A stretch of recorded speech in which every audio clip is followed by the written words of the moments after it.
Hi, everybody. This is Silvio Canto in Dallas, Texas on Monday, November the 13th. As we like to do on Mondays, we'll be chatting with our friend Bill Katz, the editor of Urgent Agenda. We're going to take a look at the week, review some of the big stories that are ongoing, like the war in Gaza and all that kind of stuff. So, Bill, welcome. It's always great to have you. Thank you, Silvio. Pleasure to be with you. All right, Bill, we're 2 weeks away from Thanksgiving. Did you think that 2023 would go by that fast?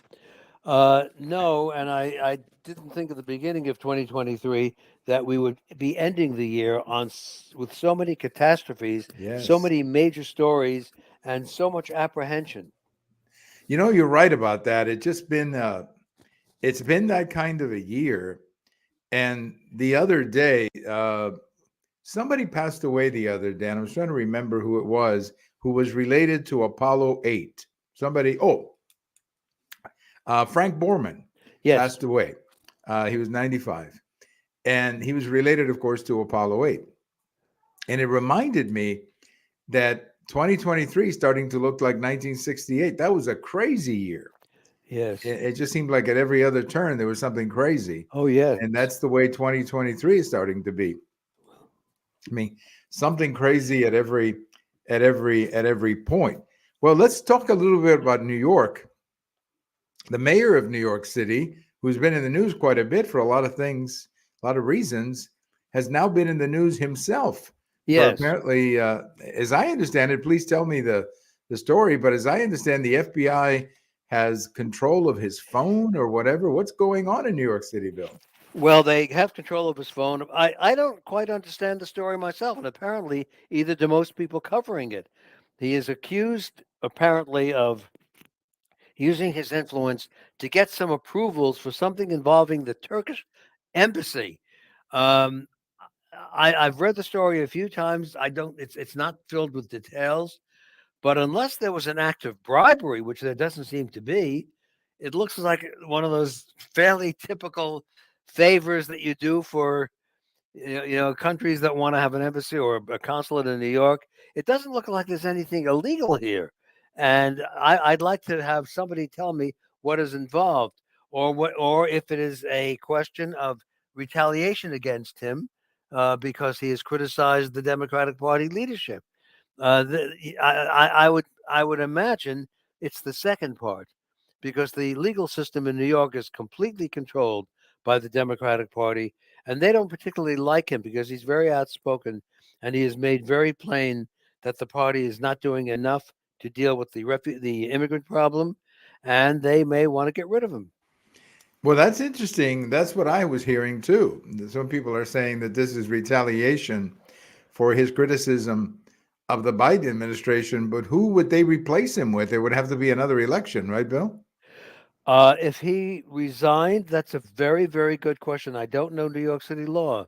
If he resigned or died, I don't think they would need another election. I think that somebody else is in line, but I don't know who it is.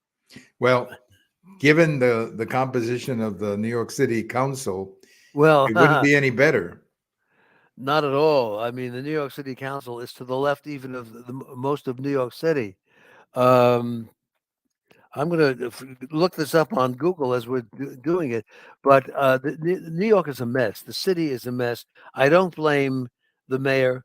I don't think he's a great mayor, but I do blame the Democratic Party of New York, which is very much a left wing party. It's not a liberal party anymore. It has gone the way of progressivism, which means that people don't count, only ideologies count. Right. We had declared ourselves, not we, because I don't live in New York City anymore, but the city declared itself a sanctuary city, and finally, they now realize what that means.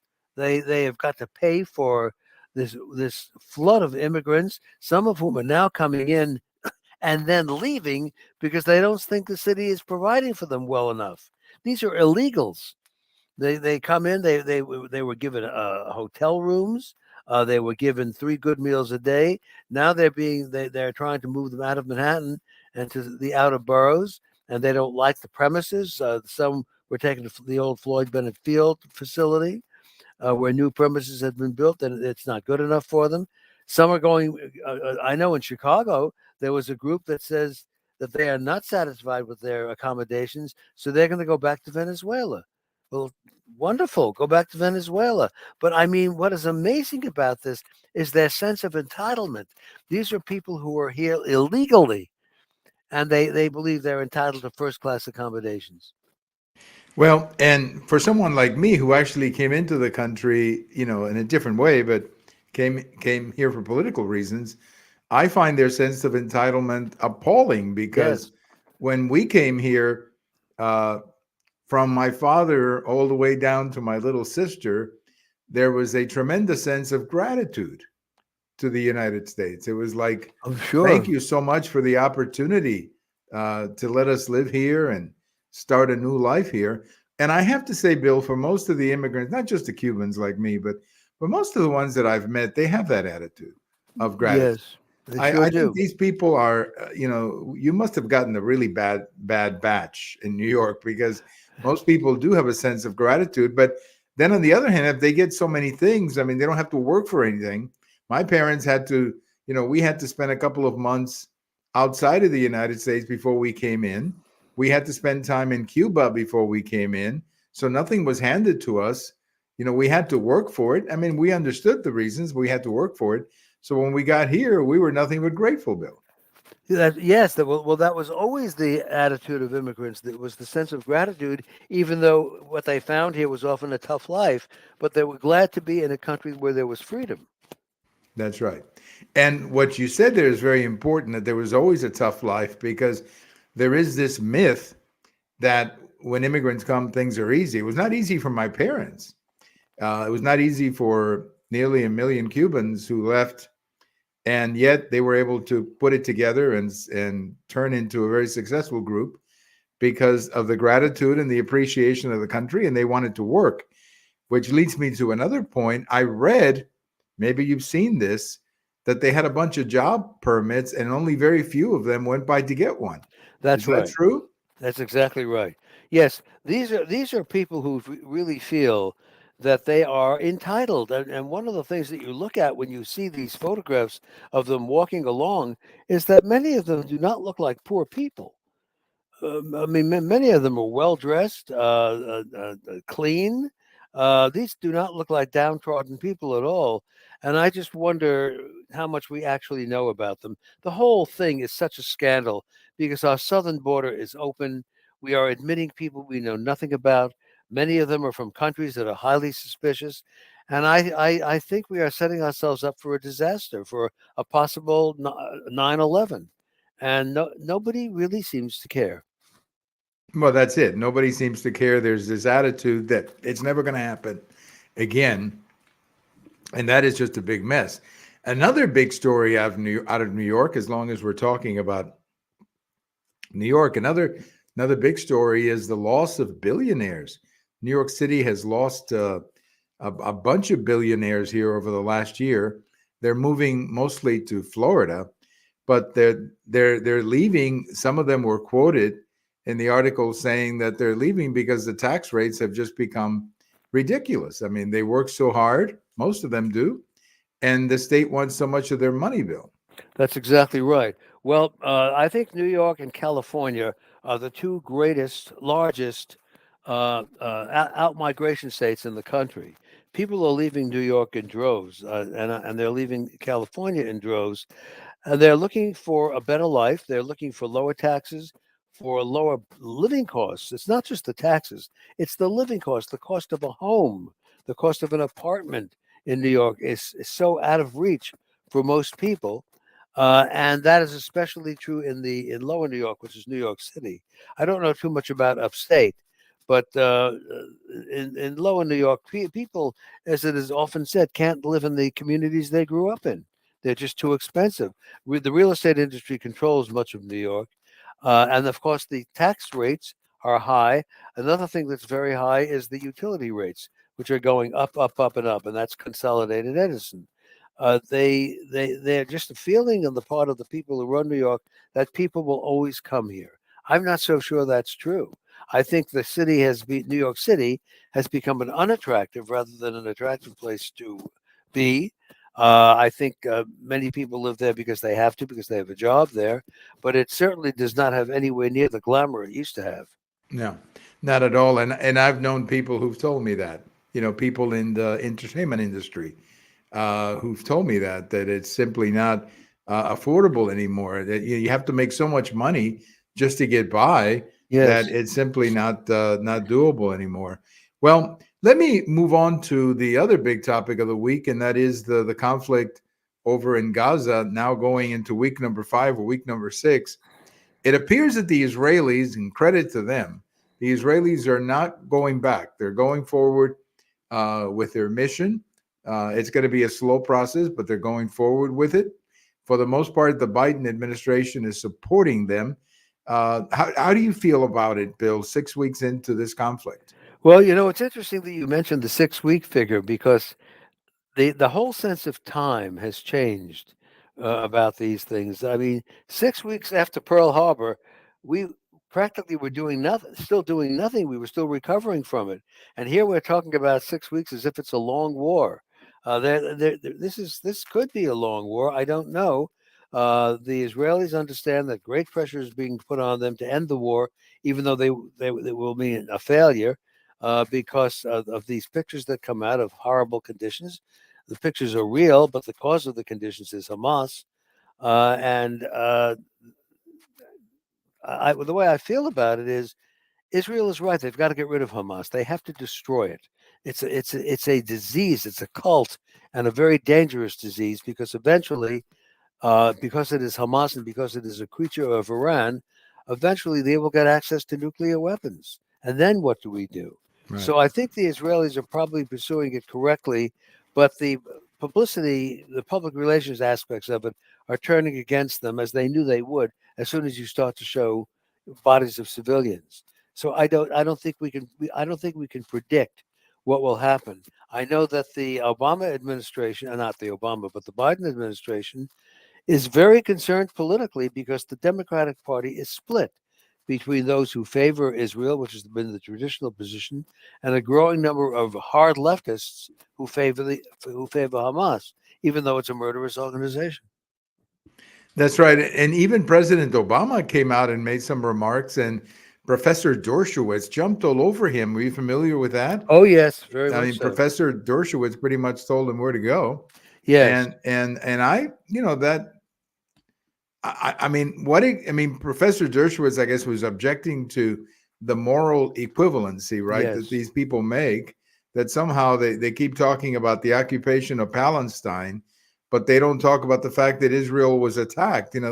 They keep trying to distinguish these two. And Professor Dershowitz, I mean, his remarks about President Obama, I have not seen anybody speak that poorly of Obama. Maybe if John McCain had followed that tactic back in 2008, he would have won the election, Bill. He may very well have. People were afraid to criticize Obama because of the racial issue. But yes, Dershowitz knows Obama quite well, and he really went after him over this moral equivalence business, and basically told him, maybe it's time to shut up. But Obama suddenly appears right after the beginning of the war, makes these deeply philosophical remarks about moral equivalence, following the line of the United Nations, which is one of the most anti-Semitic organizations in the world. And then he seems very pleased with himself. Obama does, but he's not added anything of value to the discussion. Right. And this is a problem he's always had. He thinks he's very smart. He thinks he walks on water, and nobody challenges him when he says these things. So, he gets away with it. But I thought he was outrageous in what he said, Bill. I mean, I can understand Professor Dershowitz being that angry. I was upset with him, but the professor, I mean, I assume he's Jewish. He was even more upset with him. And I can understand any Jewish person feeling that way too, Bill. Well, yes, because he was making light of in a way, of the attack on Israel, which was a brutal terrorist attack, possibly the worst terrorist attack on Israel it was the worst in its history, and one that was very much similar to the attack we had on 9/11. In fact, in terms of proportion of population killed, their attack was much worse than ours. And I think that Obama was so smug about it. and I can understand why Dershowitz was angry. Yeah, but Obama has this habit. He thinks he's really, really smart, and he always, he thinks he always has to say something profound about everything, even though he doesn't know anything about this topic, Bill. But he No, thinks he has to come out and say something because the world is waiting to hear what Obama has to say. And, in my lifetime, I don't recall a statesman or a former president who, frankly, had less credibility on most issues than Obama. I mean, when Richard Nixon was around, Richard Nixon had a lot of credibility when he spoke about Russia and China. Whatever yes. his faults may have been, he had a lot of credibility. Well, he did. In fact, Nixon was one of those great American tragedies. He was probably one of the best prepared men ever to be president, and he took his work very, very seriously. The tragedy is he had a side to him that he just couldn't control, this kind of dark side and getting involved with people he shouldn't have gotten involved with, and making up enemies lists and things of that nature. But as an individual in the White House, Nixon was fully prepared. Obama was never prepared for anything. I mean, he had served in a couple of public offices in which he did not distinguish himself at all, and yet was made president of the United States. I only wish he had waited 15 years before running, Or at because least, then maybe he would have had the necessary experience. yes, he would have been better prepared for it. But, I think of Nixon again, going back to that example. After he left the White House, he wrote a bunch of books Yes. about different topics. Obama has just written books about himself. Well, that's it. He is typical of his generation. It's all about me. And if you know about me, you'll know how wonderful I am. And he really, I think, does celebrate his own wonderfulness, but he has not been of any value in this conflict. I mean, the comments he made were lightweight comments. That's right. No, I thought he was outrageous. I'm happy that the professor reacted the way he did. Well, as long as we're talking about Israel and Gaza, let's bring up another point and then we'll go to 2024. The universities, the outrage that I'm seeing over and over about the universities seems to be growing by the minute. The number of people who were surprised or maybe not surprised about what was happening in our universities. I've seen some of these interviews on TV with some of these university students who obviously don't know anything about anything, and yet they're somehow enrolled in some of our more prestigious universities. A lot of people are asking questions about how they got the money to go to these universities or what countries are behind it. There was an article recently that many countries in the Middle East are funding these universities. I think this is a big issue that is Oh, going to yes. explode, especially as the next campaign rolls around, Bill. That's definitely true. And the Republicans in Congress are moving to investigate the financing of our universities. It turns out that a number of the top universities, or what we call the top universities, have accepted millions of dollars from some of the world's worst dictatorships. And I think some of them may have cut that off now that it's become controversial, but they also benefit enormously from the money brought by foreign students. Foreign students don't get scholarships, apparently. They pay the full price. They don't get discounts. They often come from wealthy families in other countries, or the country itself finances them. And economically, the universities benefit from foreign students. Some 30% of the students at MIT are foreign students. And MIT has been one of the worst in the handling of anti-Semitism on its campus. They've had physical events occur, and the president of the university slipped out apparently by mentioning the word visa. In other words, if we disciplined these kids further, there'd be a visa issue because then they could be deported. And I think that some have suggested, isn't it about time we did deport some of these foreign students? They're here as our guests, and look at the things they do, including tearing down the American flag whenever they get the chance. Right. The other day, there was a sign, I think in London, Bill, telling people that they had to be either on the white side of history or the right side of history. Yes, isn't that Isn't incredible? that incredible? Isn't that Yes, fulfilling? I mean, isn't that enrichment? That is a great way to make friends, to yes. march with placards like that. But I think we're dealing with a very radical element. And yes, I think they should be deported. And if that means the university loses money, well, that's their problem, Bill. That's true. I think we've been much too easy on our universities. We demand nothing of them. We give them billions a year. Even the universities that have enormous endowments. I mean, Harvard has what is it? Is it a $60 billion endowment? Why do they need federal aid? Let them spend some of their own money on some of these silly ideas that they have. And I think there will be a move to very seriously restrict federal aid to education, to provide for much greater vetting of what universities do. And I think it ought to be taken seriously. And I do know that the Republicans will be going ahead with investigations of university financing. I mean, it's an amazing thing when a university like Harvard is so out of control. It's students going around and making crazy comments. These are supposed to be the best students in the country, and it's perfectly apparent that they're not. No, they're not the best and the brightest, that's for sure. They're not. They're not that at all.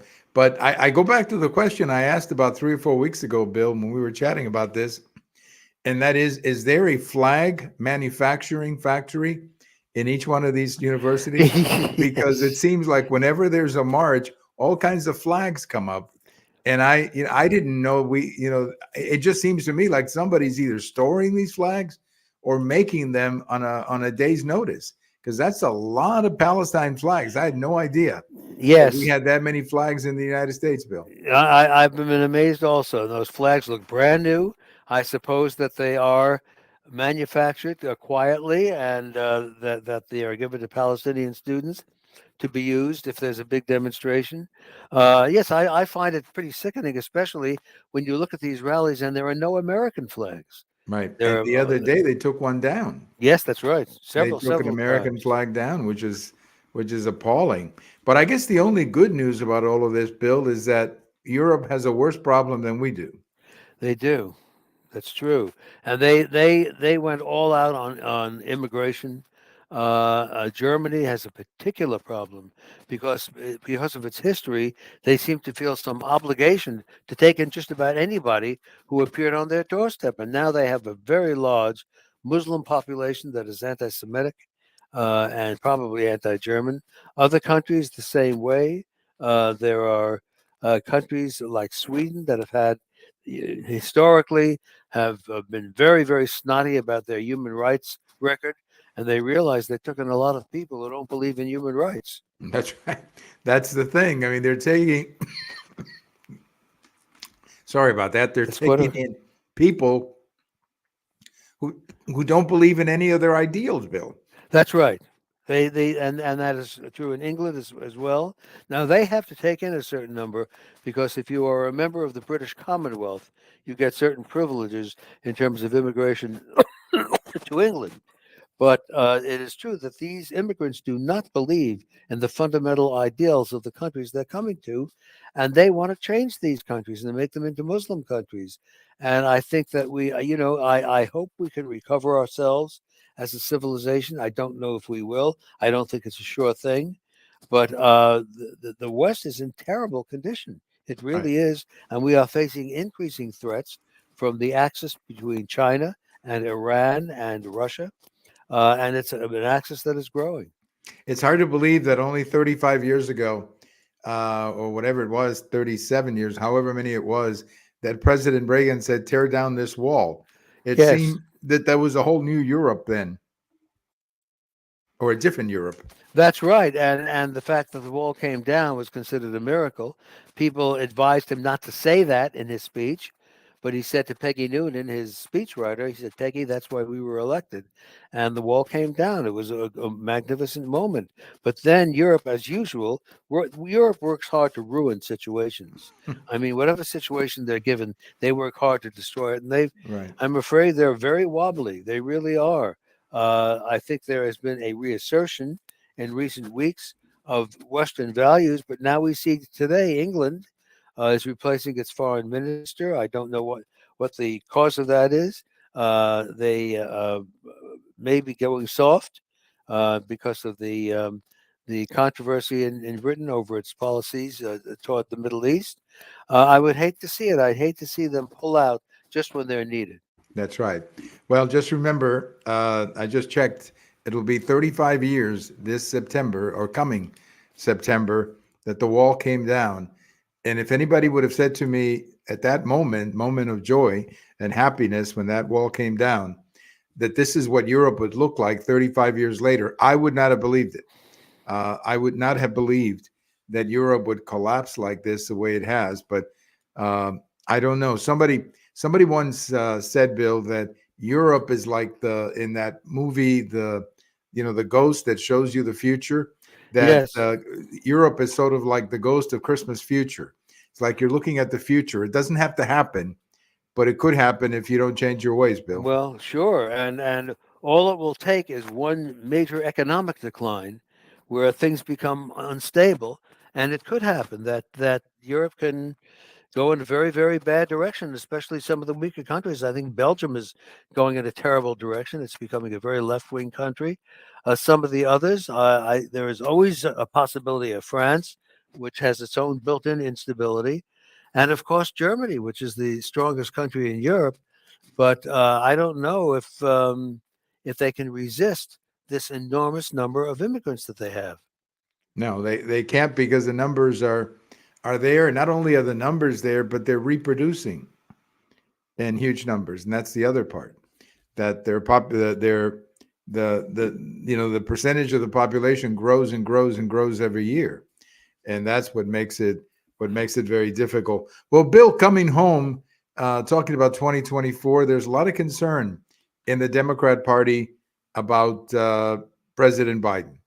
A lot of concern, I suppose, about his age, a lot of concern about the economy, a lot of concern about his presidency, a lot of concern that now you have Senator Joe Manchin, who's not running for reelection, which is probably smart on his part, but he's not running for reelection. Some people think he may be running as an independent. I don't know about that, but it sure looks like the Biden presidency is in deep political trouble, Bill.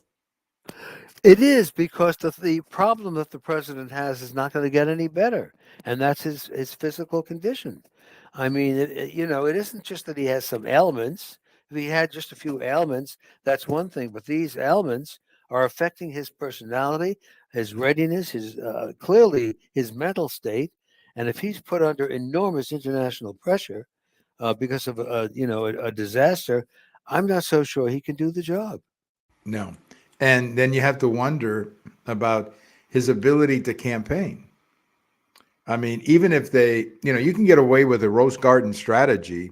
Like I was looking into this today, and the last two successful rose garden strategies that I remember were Nixon in 72 and Reagan in 84. But in both of those cases, the two men were reelected in huge numbers. And there Yes. was never really any doubt about their reelection. The only doubt was how big it was going to be, whether it was going to be 49 states or 45 states or 60% or 55%. But everybody assumed they'd be reelected in huge numbers. But in this case, you don't really have that. You have the exact opposite. This looks That's to me right. more and more like the Carter reelection bill. Oh, sure. It's been compared to that. Now, the great advantage that the Democrats do have is that the Republicans are going to be running Donald Trump, and he's about as controversial a candidate as you can find. I have wished, and I think we both have indicated, wouldn't it be wonderful if they had an alternative without all this baggage?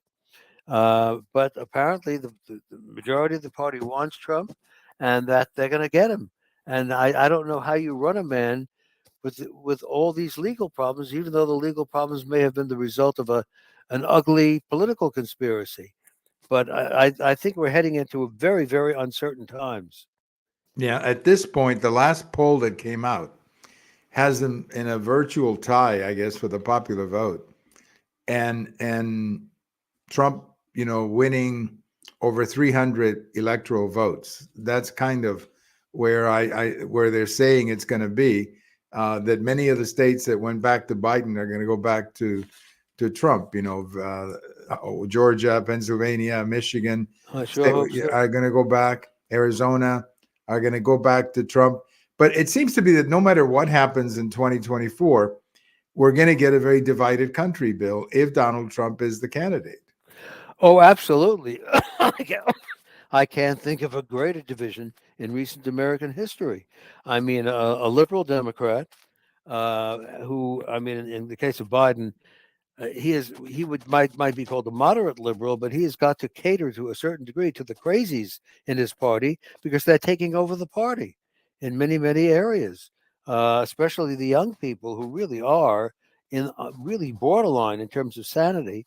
And then you have a very conservative Republican Party, and the people will have a clear choice, but it'll be in a way a dangerous choice because we shouldn't have divisions this great.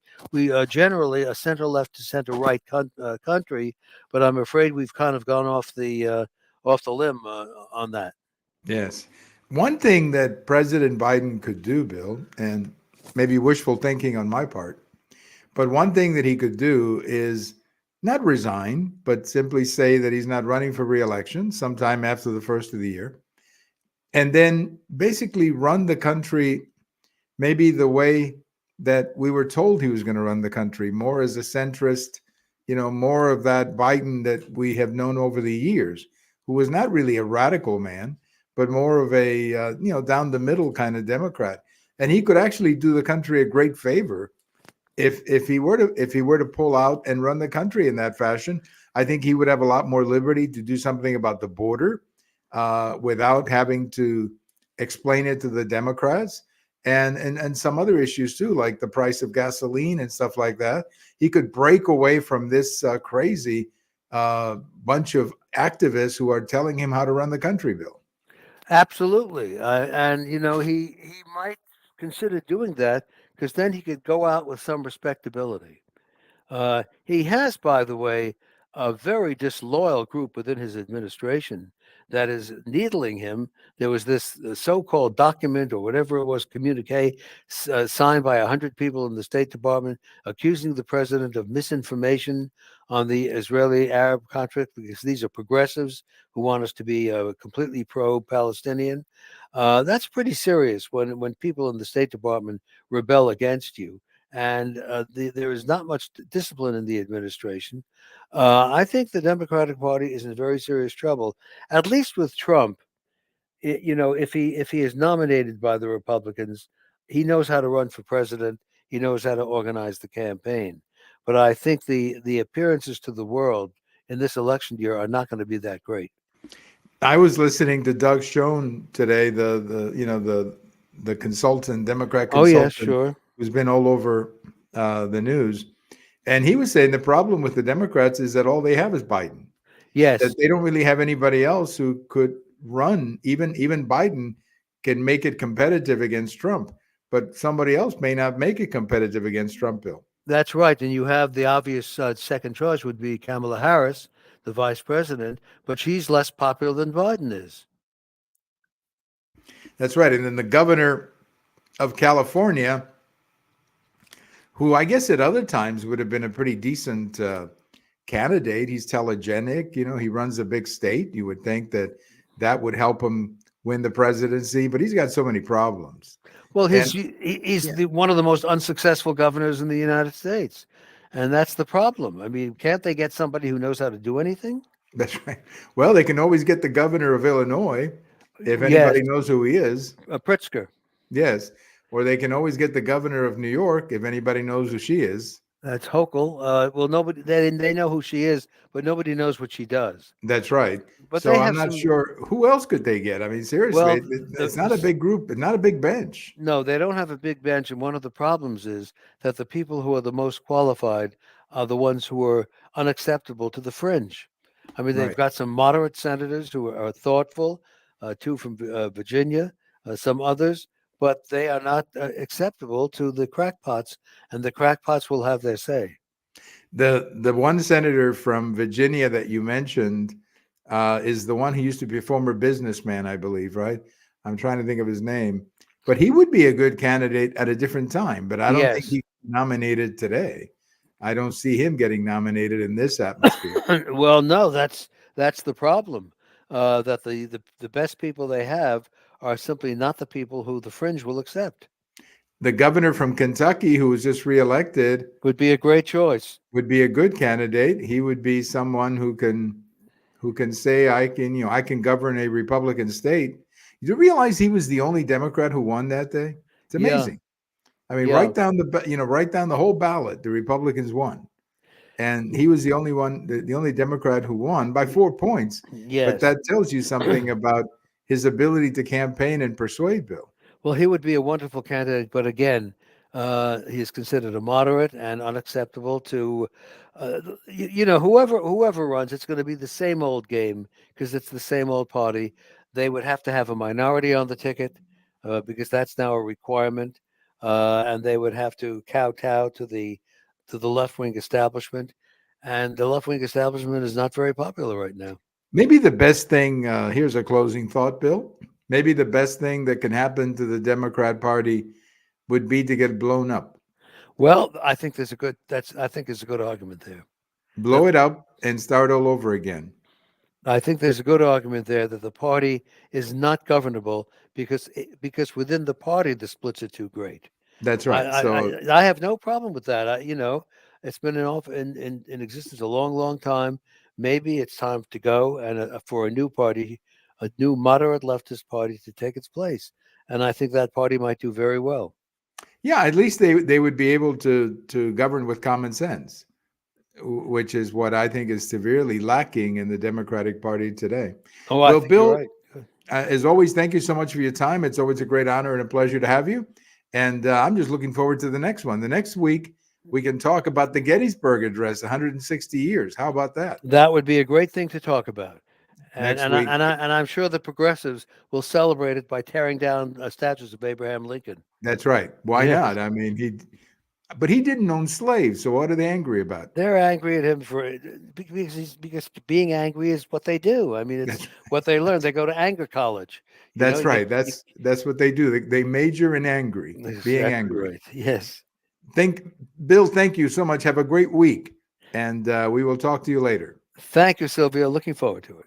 All right. Our good friend, Bill Katz, the editor of Urgent Agenda. Always like to chat with him on Mondays, get a review of the week, and talk about the big stories of the week. Today, of course, we talked about the conflict in Gaza.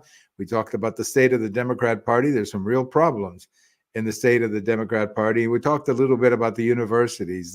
Something has to be done about these crazy universities. And I keep asking that question. Where do all those flags come from? It's like thousands of flags up at these marches. Who's making them? There's got to be a great business out there in making these flags. Thank you for listening. This is Silvio Canto in Dallas, and we'll talk to you later. Bye-bye, everybody.